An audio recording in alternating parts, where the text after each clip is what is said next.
Abangan natin ang mga next coming episode dito sa Prinsesa ng City Jail dahil sa natatakot si Dado na kapag malaman ni Princess ang katotohanan tungkol sa tunay nitong pagkatao ay sana hindi itatakwil siya bilang kanyang tumatayong ama.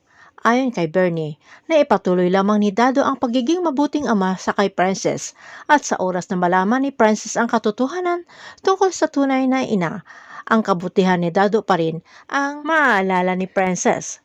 Samantala sa sobrang selos ni Libby sa kay Princess at naramdaman na ibang-iba na rin si Xavier na boyfriend niya ay kinausap si mami niya Divina para ilabas ang sama ng loob na naramdaman. Sinabi ni Libby na sa tuwing pinagtutuunan niya ng maraming oras si Xavier sa kulungan ay lalo lamang nagkakalayo sila. Payo ni Divina na ilagay ni Libby ang sarili niya sa kay Xavier ay maintindihan ni Libby si Xavier dahil mahirap ang buhay sa loob ng kulungan o mano.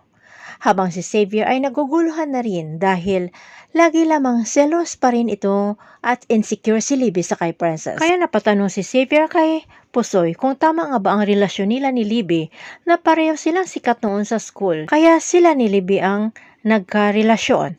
Pero ngayong nakakulong na siya ay iba na ang sitwasyon. Kaya pagdalaw ni Libby ay pinatigil na ni Xavier si Libby sa pagdalaw sa kanya para hindi na rin sila magkita. Nakatunog naman si Libby ng patutunguhan ng salita ni Xavier kaya tinanong kung nakikipaghiwalay na si Xavier sa kanya. Sinagot naman siya ni Xavier ng oo. Matatanggap kaya ni Libby ang katotohanan na hiniwalayan na siya ni Xavier? Abangan na lang natin ang susunod na episode dito sa Prinsesa ng City Jail.